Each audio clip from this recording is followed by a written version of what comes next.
আসসালামু আলাইকুম। প্রিয় দর্শক, অন্য মঞ্চের আলাপ চাইতায় আপনাদের সকলকে আমন্ত্রণ জানাচ্ছি।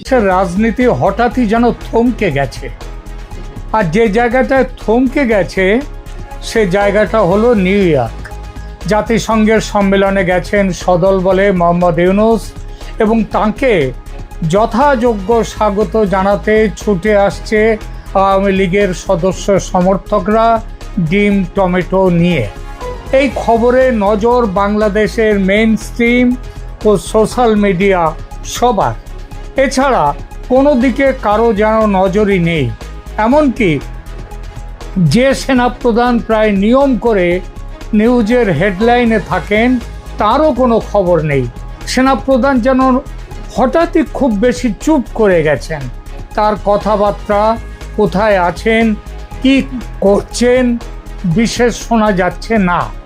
মেইন স্ট্রিম মিডিয়া না হয় ইউনূসের কোলবালিশ হয়ে ক্ষমতার ওম নিচ্ছে, কিন্তু সোশ্যাল মিডিয়া পর্যন্ত চুপ। এটা কি ঝড়ের পূর্ব লক্ষণ? প্রধান উপদেষ্টা ইউনূস 11 দিনের জন্য আমেরিকায়। এর মধ্যে বাংলাদেশের শাসক পরিবর্তনের সম্ভাবনা আদৌ আছে কি? আওয়ামী লীগের ঝটিকা মিছিল কি আরও উগ্র হয়ে উঠবে? ভারত কি নির্ণায়ক কোনো পদক্ষেপ গ্রহণ করবে বাংলাদেশে? নানান প্রশ্ন মানুষের মনে, আর এই বিষয়টি নিয়ে এখনকার আলোচনা। নমস্কার, খবরের অন্তরালের খবর নিয়ে ক্যালকাটা ডায়ালগস থেকে মনোজ দাস বলছি। বাংলাদেশের সেনাপ্রধান জেনারেল ওয়াকারুজ্জামানের সাম্প্রতিক নীরবতা ও রাজনৈতিক স্থিতিশীলতার বিষয়ে যে উদ্বেগ তৈরি হয়েছে মানুষের মনে, তা কিন্তু অমূলক নয়। তবে বর্তমান পরিস্থিতি বিশ্লেষণ করলে দেখা যায় যে মোহাম্মদ ইউনূসের আমেরিকা সফরের সময়কালে বাংলাদেশে রাজনৈতিক পট পরিবর্তনের সম্ভাবনা প্রায় নেই বললেই চলে। কিছু গুরুত্বপূর্ণ উত্তেজনা যদিও রয়েছে। সেনাপ্রধান এই মুহূর্তে কোথায় আছেন, কেন আছেন, কি করছেন, এই খবরটা আদৌ প্রচারিত হয়নি, অন্তত আমার নজরে সেভাবে পড়েনি। কেন হয়নি? জেনারেল ওয়াকারুজ্জামান বর্তমানে মালয়েশিয়ায় 14তম ইন্দো প্যাসিফিক আর্মি চিফস কনফারেন্সে অংশ নিতে গেছেন। কোথায় গেছেন? মালয়েশিয়ায় 14তম ইন্দো প্যাসিফিক আর্মি চিফস কনফারেন্সে অংশ নেওয়ার জন্যে, এবং তিনি বাংলাদেশে ফিরবেন সম্ভবত 27শে সেপ্টেম্বর। এর অর্থ হলো ইউনূস ও সেনাপ্রধান এই ওয়াকারুজ্জামান দুজনেই একই সময়ে দেশের বাইরে রয়েছেন। এটা কি দেশের বর্তমান শাসকের জন্য একটা ঝুঁকির ব্যাপার হলো না? দুজনের এই অনুপস্থিতি কি সেনার মধ্যে কোনো সামরিক অভ্যুত্থানের সম্ভাবনা বাড়িয়ে দেবে না? পাকিস্তানপন্থী ও ভারতপন্থী সেনা গোষ্ঠী কি এই সুযোগ কাজে লাগাবার চেষ্টা করতে পারে? বাংলাদেশের সেনাবাহিনীর যা পুরনো ইতিহাস, তাতে এমন ঘটনা ঘটা অসম্ভব নয়। তবে এই মুহূর্তে তার সম্ভাবনা কম। সেনাপ্রধান ও ইউনূসের মধ্যে প্রবল বিরোধ যদিও আছে, কিন্তু মনে রাখতে হবে এদের দুজনের টিকি অরিজিনালি আমেরিকার কাছে বাঁধা।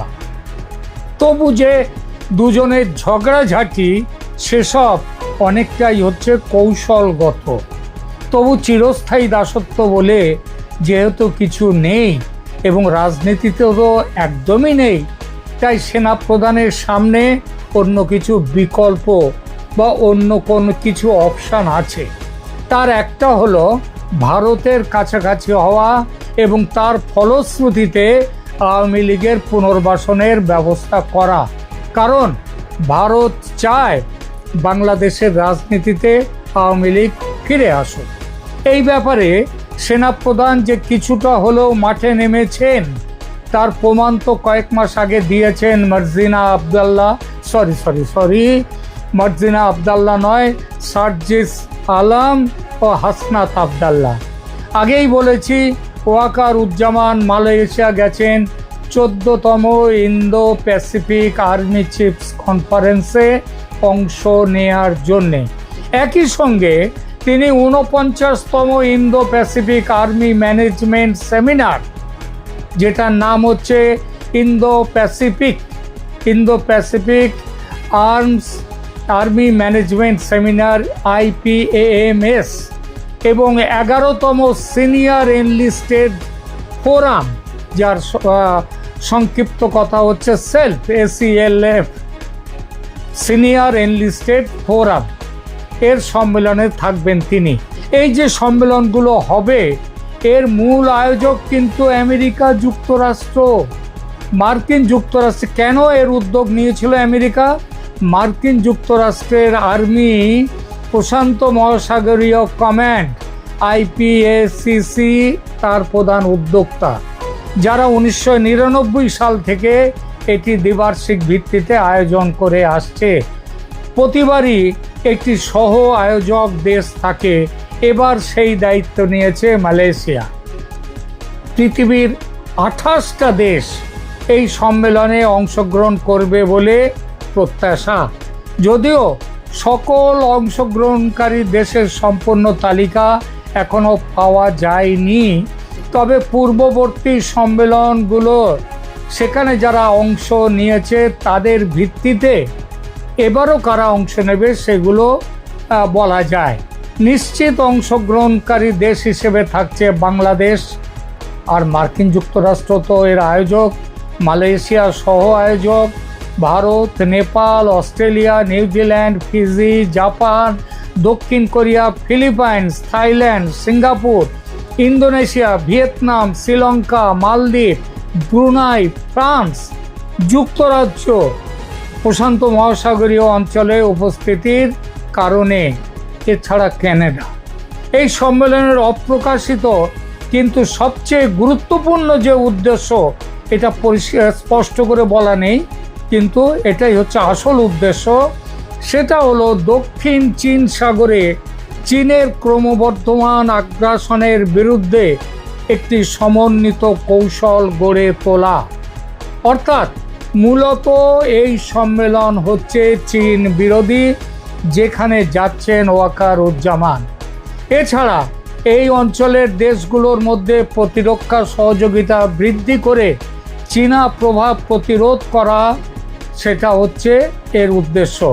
মার্কিন নেতৃত্বে মার্কিন যুক্তরাষ্ট্র এই সম্মেলনের মাধ্যমে ইন্দো প্যাসিফিকে তার নেতৃত্ব বজায় রাখার চেষ্টা করছে।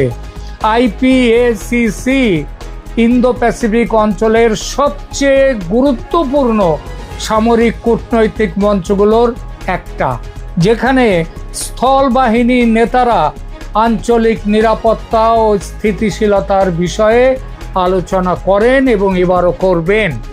28টা দেশের অংশগ্রহণ এই বুঝিয়ে দেয় এই সম্মেলনের ব্যাপকতা ও গুরুত্ব কতখানি। নয়াদিল্লির সূত্র থেকে জানা যাচ্ছে একটি বিশেষ খবর, এই সম্মেলনের সাইড লাইনে আলোচনায় বসবেন বাংলাদেশের সেনাপ্রধান ওয়াকারুজ্জামান ও ভারতের সেনাপ্রধান। আলোচনা হবে বাংলাদেশের নির্বাচন নিয়ে।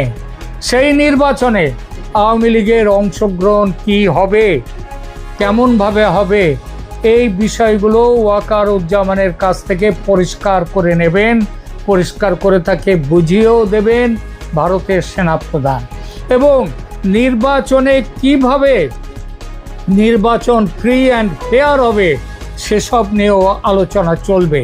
আর শেখ হাসিনার সঙ্গে আরও একটা বড় কথা হচ্ছে, শেখ হাসিনার সঙ্গে ওয়াকারুজ্জামানের ওয়াকারুজ্জামান সরাসরি কথা বলবেন। এখানে শত্রুতা নিরসনের ব্যবস্থা করে দেবেন ভারতের সেনাপ্রধান। যদিও তার মধ্যে যোগাযোগটা পুরো করে দেওয়ার দায়িত্ব ভারতের জাতীয় নিরাপত্তা উপদেষ্টা অজিত ডোভালের। তিনি এই পুরো প্ল্যানটা তৈরি করেছেন।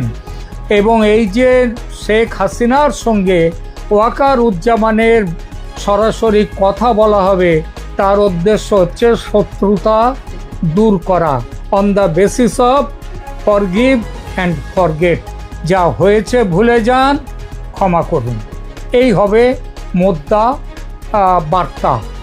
এই উদ্দেশ্য নিয়ে কলকাতার ফোর্ট উইলিয়ামে কমান্ডার্স কম্বাইন্ড কনফারেন্সে আসতে চেয়েছিলেন ওয়াকারুজ্জামান, কিন্তু বাধা দেন মোহাম্মদ ইউনূস।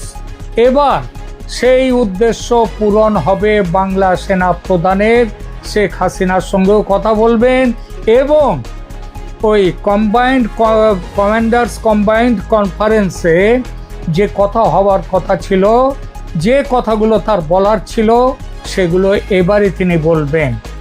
বাংলাদেশ নিয়ে পরবর্তী পরিকল্পনা যা আছে ভারতের সঙ্গে বসে এই সময়ে সেটা সফল করে নেবেন ওয়াকারুজ্জামান। মনে রাখতে হবে একটা বড় কথা, সেটা হচ্ছে গত বছর 5 আগস্টের পর এই প্রথম ভারতের সেনা প্রধান এবং বাংলাদেশ সেনা প্রধান দুজনে মুখোমুখি বসবেন, এই প্রথম। এর কারণ হচ্ছে, দেখুন, এটাতে দু দেশের ওয়াকারুজ্জামান তিনি নিজেও এখানে বসতে চাইছেন, কারণ তিনিও চান না যে বাংলাদেশে কোনো যুদ্ধ বিগ্রহ হোক, তাতে তো মানুষের প্রাণ চলে যাবে, তার থেকেও বড় কথা হচ্ছে ভয়ঙ্কর ক্ষতি হবে, ক্ষতি দুই দেশেরই হবে কম বেশি। ভারত কোনোভাবেই বাংলাদেশে সামরিক হস্তক্ষেপ করতে চায় না এই মুহূর্তে, তবে এটাও চায় ভারত যে বাংলাদেশের জনগণের ভোটে নির্বাচিত সরকার ক্ষমতায় আসুক, ক্ষমতা গ্রহণ করুক। যদি আওয়ামী লীগ আসে তো ভারতের খুবই ভালো, যদি আওয়ামী লীগ নাও আসে, মানুষ যদি অন্য কাউকে চান তারা আসবেন, তাদের সাথে ভারত সম্পর্ক তৈরি করবে। কিন্তু সব থেকে বড় কথা হচ্ছে এই যে নির্বাচন, সেই নির্বাচনকে স্বচ্ছ এবং শান্তিপূর্ণ হতে হবে।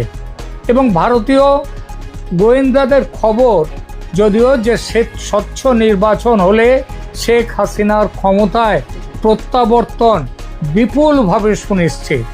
ভারত তাই খামোকা সামরিক অভিযানে নেমে পরিস্থিতিকে আরও জটিল করতে চায় না এবং বিশ্বে নিজের ভারতের যে একটি ছবি আছে শান্তির দেশ হিসেবে, সেই ছবিতে কালি পড়ুক এটাও চায় না।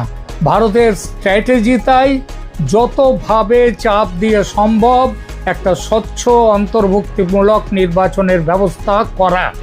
এই ব্যাপারে বিশ্বের অন্যান্য দেশও আওয়ামী লীগকে নির্বাচনে যাতে আওয়ামী লীগ সুযোগ পায় এবং স্বচ্ছ এবং সুস্থ নির্বাচন যাতে হয়, সুষ্ঠু নির্বাচন, তার পক্ষে সমস্ত পশ্চিমা বিশ্ব আজ এক এক করে এসে দাঁড়াচ্ছে এবং ভারত এই ব্যাপারে সমস্ত পৃথিবীর সাথে যোগাযোগ যে আন্তর্জাতিক কূটনীতি সেটা তৈরি করে চলছে। এই পুরো ছবিটা পরিষ্কার হবে অক্টোবরে কেয়ারটেকার সরকার গঠনের বিষয়ে সুপ্রিম কোর্টের রায় ঘোষণার পর। আমেরিকার চাপে এই ঘোষণা সুপ্রিম কোর্ট তার যে রায় ঘোষণা করতে দেরি করছে, একের পর একবার এই শুনানি স্থগিত হচ্ছে, কিন্তু এবার আর হবে না। কেয়ারটেকার সরকার, এবারের রায়ে কেয়ারটেকার সরকার আসবেই, আর কেয়ারটেকার সরকার গঠিত হওয়ার পরে তবেই নির্বাচন কমিশন ঘোষণা দেবে নির্বাচনের দিনক্ষণের, কোন কোন দল নির্বাচনে থাকবে না থাকবে। ততদিন দেশের মধ্যে আওয়ামী লীগ মিছিলের বন্যা বইয়ে দেবে এবং সেই মিছিলকে রুখবার জন্য সেনা এবং পুলিশ পুরোপুরি নির্বিকার থাকবে এবং এই পুরো প্ল্যান নিয়ে এগিয়ে চলেছে ভারত। মালয়েশিয়াতে এই প্ল্যান সফল করতে ভারত বাংলাদেশ দুই দেশের সেনা প্রধান আলোচনায় বসছেন। আবার বলছি, 2024-এর গত বছরের আগস্টের পর এই প্রথম দুই দেশের সেনা প্রধান মুখোমুখি আলোচনায় বসছেন মূল সম্মেলনের সাইডলাইন। আর এই বিষয়টি নিউ ইয়র্কে ডক্টর মোহাম্মদ ইউনূসের সফরের চেয়ে কম গুরুত্বের নয় এবং যারা বাংলাদেশের মুক্তিযুদ্ধ বিরোধী যে শক্তি তাদের কাছে কিন্তু খুব বড় চিন্তা, কারণ স্পষ্টত জেনারেল ওয়াকারুজ্জামান তিনি